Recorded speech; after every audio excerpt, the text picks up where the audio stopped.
Bismillahirrahmanirrahim. Assalamualaikum warahmatullahi wabarakatuh. Nama saya Dina Nur Fauzia. Di sini saya akan menjelaskan tentang sikap seorang wirausahawan, perilaku wirausaha, dan keterampilan wirausahawan. Seorang wirausahawan dalam bekerja harus selalu berambisi ingin maju di segala bidang. Berambisi selalu ingin maju harus melihat beberapa hal, yaitu persaingan bebas, perubahan yang semakin cepat di segala bidang, terutama dalam perkembangan ilmu pengetahuan dan teknologi. Wirausaha yang sukses mampu menghasilkan gagasan baru untuk memanfaatkan peluang serta menyikapi masalah yang dihadapi, kemudian menjadikan hal itu sebagai usaha yang berhasil. Di sini ada sikap seorang wirausaha yang dapat diangkat dari kegiatan sehari-hari. Di antaranya, pertama ada disiplin. Seorang wirausahawan harus memiliki kedisiplinan yang tinggi. Yang kedua ada komitmen tinggi, yaitu seorang wirausahawan harus memiliki komitmen yang tinggi, jelas, terarah, dan bersifat progresif.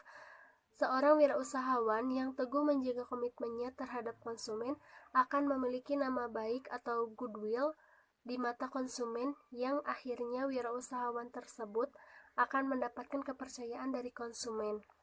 Yang ketiga yaitu ada jujur. Kejujuran merupakan landasan moral yang terkadang dilupakan oleh seorang wirausahawan. Yang keempat ada kreatif dan inovatif, yaitu seorang wirausahawan harus memiliki dasar kreativitas yang tinggi. Yang kelima ada mandiri, yaitu kemandirian merupakan sikap mutlak yang harus dimiliki oleh seorang wirausahawan. Yang keenam realistis. Yang ketujuh kecerdasan emosional dan spiritual. Yang kedelapan mampu bekerja tekun, teliti, dan produktif. Yang kesembilan mampu berkarya berlandaskan etika bisnis yang sehat. Yang kesepuluh mampu berkarya dengan semangat dan kemandirian. Yang ke-11 mampu memecahkan masalah dan mengambil keputusan secara sistematis dan berani mengambil resiko. Selanjutnya di sini ada perilaku wirausaha yang dapat dicontoh. Yang pertama yaitu memiliki rasa percaya diri. Yang kedua, berinteraksi pada tugas dan hasil. Yang ketiga, mampu mengambil resiko. Yang keempat, mempunyai banyak kemampuan. Yang kelima, berorientasi pada masa depan. Dan yang terakhir, dapat bergaul dengan orang lain. Selanjutnya yaitu ada keterampilan wirausahawan. Wirausaha juga harus memiliki keterampilan untuk menunjang keberhasilannya. Ada dua, yaitu keterampilan dasar dan keterampilan khusus. Yang pertama, keterampilan dasar, yaitu memiliki sikap mental dan spiritual yang tinggi, pandai berinisiatif, dapat mengkoordinasikan kegiatan usaha. Yang kedua, ada keterampilan khusus, yaitu keterampilan konsep atau conceptual skill, keterampilan melakukan kegiatan usaha secara menyeluruh berdasarkan konsep yang dibuat. Keterampilan teknis yaitu technical skill, keterampilan melakukan teknik tertentu dalam mengelola usaha. Dan yang terakhir ada human skill, yaitu keterampilan bekerja sama dengan orang lain. Wirausahawan juga harus memiliki kompetensi. Di antaranya yang pertama ada mengetahui usaha apa yang akan dilakukan.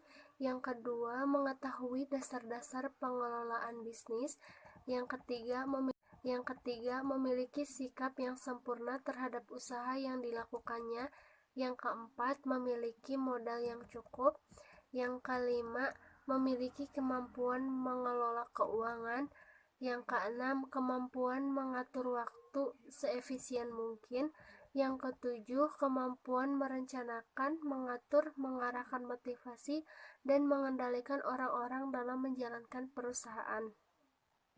Yang kedelapan, memberi kepuasan kepada pelanggan dengan cara menyediakan barang dan jasa yang bermutu. Yang kesembilan, mengetahui strategi cara bersaing. Yang kesepuluh, kemampuan membuat aturan pedoman yang jelas, tersurat, tidak tersirat. Selanjutnya, ada sikap dan perilaku kerja prestatif. Ciri khusus perilaku prestatif ialah selalu ingin maju di segala bidang. Dengan demikian, orang yang berperilaku kerja prestatif akan memancarkan sifat yang terpuji. Orang yang selalu ingin maju harus mau belajar banyak serta mempunyai keyakinan yang kuat dalam usahanya. Selanjutnya ada karakteristik utama yang harus dimiliki seorang entrepreneur. Yang pertama ada hasrat yang kuat terhadap bisnis, yang kedua fokus pada produk dan pelanggan, yang ketiga keuletan meskipun menghadapi kegagalan, yang keempat kepandaian dalam eksekusi. Assalamualaikum warahmatullahi wabarakatuh. Nama saya Laila Fejan MA. Di sini saya akan menjelaskan poin C mengenai semangat wirausaha. Di mana semangat wirausaha atau entrepreneur adalah suatu kekuatan mental batin yang tumbuh dalam diri seseorang yang memberikan dorongan dan energi lebih bagi orang tersebut, yaitu pengusaha dan pembisnis dalam menjalani kegiatan kewirausahaan, yaitu untuk mencapai tujuan, yaitu mendapatkan sebuah keuntungan. Dan adapun faktor-faktor yang mempengaruhi semangat wirausaha, ada faktor internal dan faktor eksternal, di mana yang faktor internal itu berupa dorongan dalam dirinya yang bersumber dari kebutuhan seperti kebutuhan bertahan hidup, kebutuhan bersosialisasi, kebutuhan spiritual, harga diri dan aktualisasi. Kemudian yang kedua itu faktor eksternal, di mana faktor eksternal itu berupa dorongan dari orang lain seperti teman, istri, suami, keluarga, tetangga, masyarakat, dan negara. Kemudian adapun kunci agar mendapatkan kembali semangat atau motivasi kewirausahaan di saat harapan itu hampir hilang. Di antaranya yang pertama itu menenangkan diri, di mana dengan menenangkan diri sejenak dari masalah dan keraguan yang dihadapi, maka dapat membuat pikiran menjadi tenang. Jadi, seorang pengusaha bisa kembali memiliki kekuatan untuk menjalani pekerjaannya dan merasa yakin hadapi masa depan. Kemudian yang kedua itu mengingat kembali tujuan berwirausaha. Biasanya seorang pengusaha itu memiliki tujuan. Ketika seorang pengusaha merasa tidak yakin dan kurang percaya diri, sebaiknya seorang pengusaha tersebut mengambil waktu sejenak untuk mengingatkan diri sendiri mengapa seorang pengusaha itu memulai bisnis. Kemudian yang ketiga itu ubah fokus. Dimana jika seorang pengusaha bisnis dan karirnya itu macet, sebaiknya seorang pengusaha itu mengidentifikasi apa yang menghambat dan segera membuat sebuah perubahan dan mulai dengan menetapkan niat yang baru. Kemudian berpikir positif. Terkadang hasil dari karir dan bisnis merupakan hasil dari pemikiran, perasaan, dan tindakan seorang pengusaha tersebut. Jika seorang pengusaha berpikir gagal, maka dapat mempengaruhi kepercayaan seorang pengusahanya dan cenderung akan gagal lagi. Kemudian saya akan menjelaskan poin D, bekerja efektif dan efisien. Kata efektif dalam Kamus Besar Bahasa Indonesia dapat diartikan dapat membawa hasil, sedangkan kata efisien berarti tepat atau sesuai untuk menghasilkan sesuatu dengan tidak membuang-buang waktu, tenaga, dan biaya. Contoh sederhana dalam memahami efektif dan efisien. Contohnya yang pertama yaitu jika Ima pergi ke Bali menggunakan pesawat dengan tiket 1.500.000 dan sampai dalam waktu 1,5 jam, maka Ima melakukan pekerjaan tersebut dengan efektif, namun tidak efisien karena ia harus mengeluarkan biaya yang relatif mahal untuk perjalanan tersebut. Contoh yang kedua, jika Ima pergi ke Bali menggunakan bus ekonomi dengan harga 100.000 dan sampai dalam waktu 24 jam, maka Ima melakukan perjalanan tersebut dengan efisien namun kurang efektif. Contoh yang ketiga, agar perjalanan Ima bisa dilakukan secara efektif dan efisien, maka ia harus memikirkan bagaimana agar ia sampai di Bali dengan biaya yang lebih murah, tapi tidak menghabiskan banyak waktu di jalan. Ya, bisa memilih misalnya menggunakan kereta yang harganya murah dan durasi perjalanannya juga tidak terlalu lama atau alternatif. Assalamualaikum warahmatullahi wabarakatuh. Perkenalkan, nama saya Miftahul Jana. Saya sebagai pemateri ketiga. Di sini saya akan menjelaskan tentang kepemimpinan, sikap pantang menyerah, kompetensi di bidangnya, dan kemauan yang kuat. Yang kedua, interaksi atau kegiatan atau usaha dan proses yang mempengaruhi. Yang ketiga, unsur tujuan yang hendak dicapai dalam proses mempengaruhi. Yang keempat, unsur perilaku atau kegiatan yang dilakukan sebagai hasil mempengaruhi. Pimpinan adalah orang-orang yang menentukan tujuan, motivasi, dan tindakan kepada orang lain. Pimpinan adalah orang yang memimpin. Pimpinan dapat bersifat resmi atau formal, dan tidak resmi atau non-formal. Pimpinan resmi diangkat atas dasar surat keputusan resmi dari orang yang mengangkatnya dan biasanya mendapat kompensasi berupa gaji. Seseorang dapat diangkat sebagai pemimpin karena mempunyai kelebihan dari anggota lainnya. Kelebihan itu ada yang berasal dari dalam dirinya karena memiliki bakat sebagai pemimpin dan memiliki sifat-sifat pemimpin yang efektif. Dan ada pula yang berasal dari keluar dirinya karena dia dikenal baik. Selanjutnya adalah tentang kepemimpinan. Semua organisasi pasti memerlukan seorang pimpinan tertinggi atau pimpinan puncak atau top manager yang harus menjalankan kepemimpinan atau leadership bagi organisasi sebagai satu kesatuan. Pengertian kepemimpinan banyak dikemukakan oleh para ahli, seperti Stephen P. Robbins. Dia mengatakan bahwa kepemimpinan adalah kemampuan mempengaruhi suatu kelompok ke arah pencapaian atau tujuan. Menurut Robert G. Owens, kepemimpinan merupakan suatu interaksi antar suatu pihak yang memimpin dengan yang dipimpin. Dari uraian di atas tentang kepemimpinan, maka dapat diidentifikasi unsur-unsur sebagai esensi kepemimpinan. Unsur-unsur tersebut adalah yang pertama, unsur pimpinan atau orang yang dipengaruhi. Unsur yang dipimpin sebagai pihak yang dipengaruhi. Yang kelima, kemampuan untuk membimbing. Pemimpin yang baik bukanlah seorang diktator tetapi lebih sebagai supervisor yang bertugas untuk menasehati, menyemangati, mengarahkan, dan memberikan penghargaan untuk pegawainya.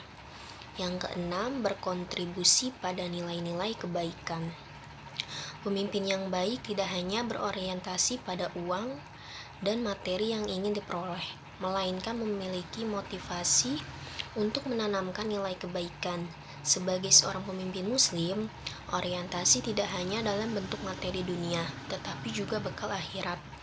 Diharapkan dengan kepemimpinan yang berkarakter Nabi Muhammad SAW, para pegawai tidak hanya sejahtera di dunia, tapi juga memiliki perbaikan-perbaikan akhlak. Selanjutnya, ada sifat kepemimpinan yang harus dimiliki wirausahawan. Yang pertama, berkarakter. Sebagai umat muslim, untuk mendefinisikan karakter seorang pemimpin, kita sudah mempunyai suri tauladan, yaitu Nabi Muhammad SAW. Karakter beliaulah yang harus dimiliki oleh seorang pemimpin, karena beliau adalah pemimpin yang paling berhasil sepanjang masa. Yang kedua, visi. Setiap pemimpin harus mempunyai visi dan mampu untuk mengkomunikasikan visinya. Visi akan menjadi bahan bakar dan penyulut semangat bagi para pegawai. Yang ketiga, semangat. Visi tanpa didorong semangat adalah seperti mimpi tanpa sebuah aksi. Semangat sangatlah penting sebagai motor untuk menuju kesuksesan yang telah didefinisikan pada visi. Yang keempat, ada komunikasi. Kepemimpinan merupakan sebuah skill dalam membangun relasi, dijalankan melalui komunikasi. Komunikasi adalah juga motor pencapaian visi melalui proses delegasi, bimbingan, pengidentifikasian tugas, dan evaluasi hasil kerja. Yang kesembilan, win-win solution. Seorang pun yang mau fugi dan dirugikan, pemimpin yang baik harus mampu menciptakan suatu kondisi win-win solution. Jika terdapat suatu masalah dalam perusahaan, jangan menggunakan kekuasaan untuk menekan bawahannya demi mencapai apa yang dia inginkan. Berusahalah untuk bernegosiasi dengan menentukan solusi yang terbaik bagi semua pihak. Yang ketujuh, kolaborasi, yang tentunya ditandai dengan bisa bekerja sama dengan banyak pihak. Karena tanpa kerjasama yang baik, maka usaha pun tidak bisa berkembang, bahkan akan menuju kehancuran. Yang kedelapan, pencari ilmu. Seorang pemimpin hendaknya terus-menerus menambah ilmunya untuk bisa menghadapi tantangan yang ada. Terkadang masalah tidak bisa diselesaikan karena kurangnya pengetahuan kita tentang cara menyelesaikan masalah tersebut. Karena itu, pemimpin yang baik harus banyak membaca dan rajin mengikuti pelatihan-pelatihan yang bisa meningkatkan kapabilitasnya. Yang kedua, menjalin kerjasama dengan orang lain.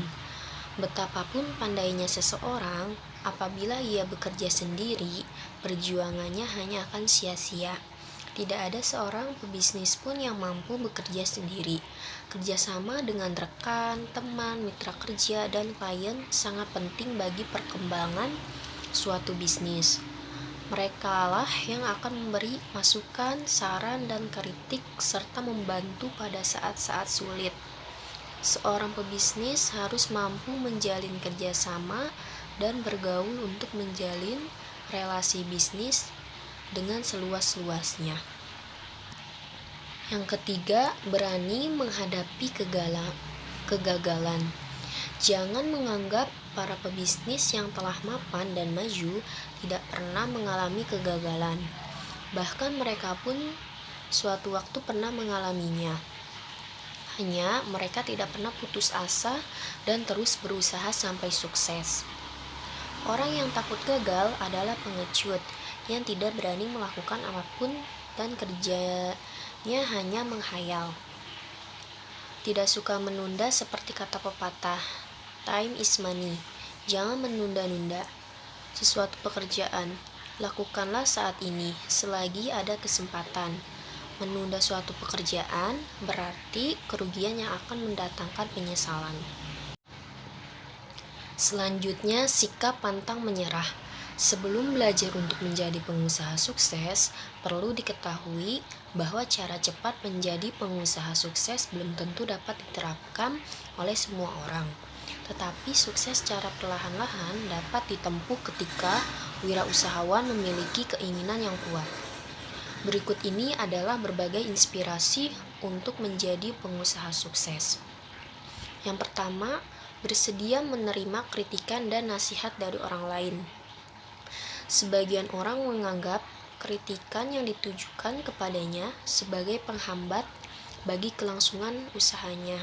Orang yang berpikir normal akan menjadikan kritikan atau nasihat dari orang lain sebagai gurunya yang membimbing ke arah kesuksesan.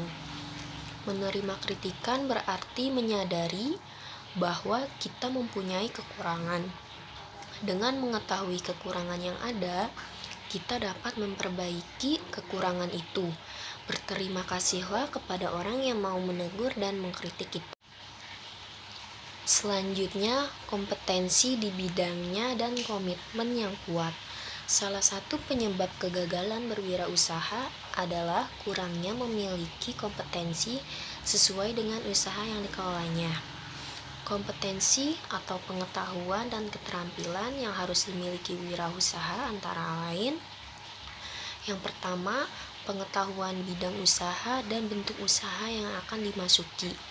Yang kedua, pengetahuan dan keterampilan dalam mengelola usaha yang mencakup produksi, pemasaran, keuangan, dan sumber daya manusia. Yang ketiga, pengetahuan tentang lingkungan usaha yang dapat mempengaruhi aktivitas usaha yang meliputi baik lingkungan umum maupun lingkungan khusus. Yang keempat, pengetahuan dan keterampilan dalam memecahkan permasalahan yang terjadi dan pengambilan keputusan. Yang kelima, keterampilan komunikasi dan menciptakan jaringan kerjasama. Komitmen pada berbagai pihak merupakan ciri yang dipegang teguh dan harus ditepati. Komitmen untuk melakukan sesuatu memang merupakan kewajiban untuk segera ditepati dan direalisasikan. Sekian presentasi dari kelompok 2. Kurang lebihnya mohon maaf. Terima kasih. Wassalamualaikum warahmatullahi wabarakatuh.